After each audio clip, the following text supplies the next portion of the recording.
हाणे अवांखे अपडेट कयूं पिया दादू मां bureau chief MD Munir Lashari ji report मुताबिक़ त शहीद बशीर खान कुरैशी जे फर्ज़ंद जस्कम चेयरमैन सनान खान कुरैशी पंहिंजे वालिद साहब जे रवायत खे बरक़रार रखंदे पंहिंजे बाबा जे सीनियर साथी ऐं सीनियर क़ौमी कॉन्फ्रेंस ऐं मौजूदा SUP जे मरकज़ी अॻवान नियाज़ हुसैन पंवर जे दादू घर पहुची संदसि सां इयादत करे तबियत मालूम कई। यादि रहे त सखर खां कराची ताईं साईं ज़ैन शाह जी अॻवानी में पैदल मार्च दौरान कामरेड नियाज़ हुसैन पंवर की तबियत इंतहाई ख़राब थी पई हुई।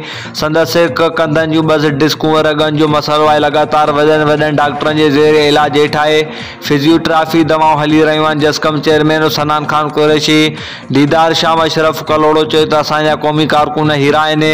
सिंध जे हक़नि ख़ातिर जान जी परवाह न कंदे रोडनि रस्तनि ते निकिरी अचनि था। पंहिंजे ग़रीब मिसकिन मारूअड़नि जे हक़नि ख़ातिर आवाज़ उथारनि था। उन मौक़े ते नियाज़ हुसैन पंवर चयो त मां शुक्रगुज़ार आहियां पंहिंजे प्यारनि दोस्तनि जो जेके वॾा वड़ करे कुर्ब जा कदम भरे मुंहिंजे ग़रीब खानी ते अची मूंसां इयादत कई। उन मौक़े ते आयल महिमाननि खे सिंध जी सक़ाफ़त अजरकनि जा तगमा ॾिना।